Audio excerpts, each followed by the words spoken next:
Mad మూవీతోని hat trick హిట్ని అందుకున్నటువంటి Nani Nitin గారు ఈరోజు మనతో ఉన్నారు. సో ఆ మూవీ గురించి ముచ్చట్లు ఆయన అడిగి తెలుసుకుందాం. హాయ్ అండి, first of all congratulations for your success and congratulations for your hat trick success. Thank you so much అండి, thank you so much. And మీరు మూవీని థియేటర్లో ఆడియన్స్తో పాటు చూసారన్నారు. ఆడియన్స్ నుంచి మీరు చూసిన రెస్పాన్స్ ఏంటి?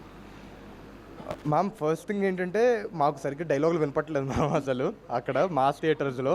సో అలా గోల చేస్తుంటేనే మాకు అర్థమైపోయింది ఇంకా ఈ సినిమా ఆగదు, ఇంకా ముందుకి చాలా ముందుకు వెళ్ళబోతుందని. Very happy ma'am. అండ్ ఇంతకీ ఎవరివ్వబోతున్నారండి హాస్పిటల్ ఖర్చులు? మ్యామ్, ఏదైనా అయితే మాత్రం వంశన్న చెప్పారు కాబట్టి తప్పకుండా చేస్తారు మ్యామ్.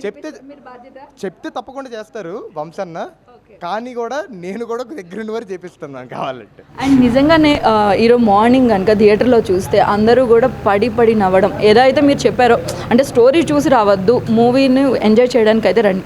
సో ఈ స్టోరీ నరేట్ చేసిన అంటే మ్యాడ్ 1లో ఏంటంటే ఒక చిన్న లైన్ ఉంది, లైక్ ఒక లైన్.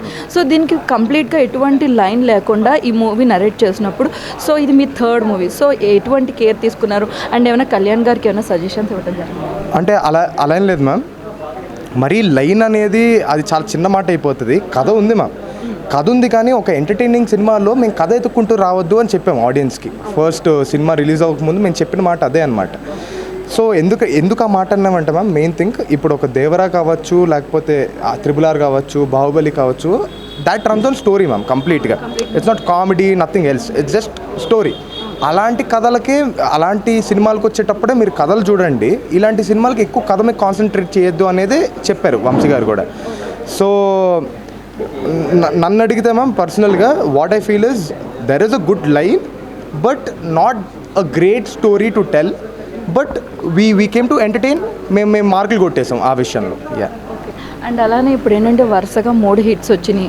సో ఇప్పుడు మీ మీద రెస్పాన్సిబిలిటీ ఇంకా పెరుగుతుంది. సో ఇప్పటి నుంచి కథలు చూసింగ్ విషయంలో ఎటువంటి కేర్ తీసుకోబోతున్నారు? So a genre of stories చేయబోతున్నారు? ఈరోజే నాకు బావగారు ఇచ్చిన సలహా మ్యామ్ ఇది. 3 హిట్లు పడ్డాయి, ఇక్కడి నుంచి ఒళ్ళు దగ్గర పెట్టుకొని జాగ్రత్తగా సినిమాలు చేయాలి అనేది. సో చాలా సీరియస్గా తీసుకుంటాను మ్యామ్ నేనైతే.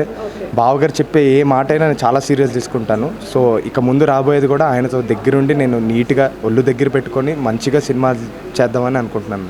అండ్ మీ క్యారెక్టర్ పేరు అశోక్, చెప్పాలి అంటే అది మీ బావగారు one of the movie name. So ఆ నేమ్ మీకు చెప్పినప్పుడు so what was your feeling? అంటే సడన్గా ఇప్పుడు మీరు చెప్పేంత నాకు సడన్గా గుర్తు రాలేదు మ్యామ్, కానీ Ashok according to my friends or family anyone they feel it suits me a lot. Okay. So and అలానే మ్యాడ్ 1 ట్రైలర్ని అయితే కనుక బావగారితో అప్పుడు లాంచ్ చేయించున్నారు. సో ఇప్పుడు ఇదేంటంటే ట్రైలరు మూవీకి చాలా తక్కువ టైం పెట్టున్నారు. సో దీనివలన రీచ్ అనేది తగ్గుతుంది అని ఏమైనా అనుకున్నారా? లేదు ఖచ్చితంగా అటువంటి రీచ్ ఉంటుందని లేదు మ్యామ్. బేసిక్ ఏంటంటే మేము టీజర్ ప్లాన్ చేసాం. ఫస్ట్ టీజర్కి చాలా హ్యూజ్ రెస్పాన్స్ వచ్చింది. సో ఒక చిన్న డైలమాలో పడ్డామన్నమాట. ఓకే, ట్రైలర్ లాగా ట్రైలర్ లాగా వెళ్ళిపోయింది and we have very less time.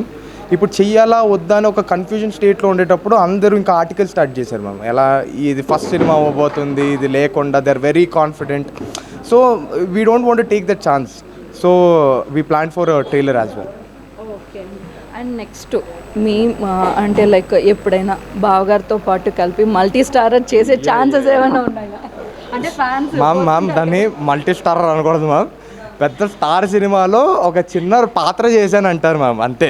అది ఏ రోజు ఆయనకి పోటీ కాదు నేను, ఆయన దరిదాపుల్లో కూడా రాను మ్యామ్ నేను. అది మ్యామ్. ఓకే అండి.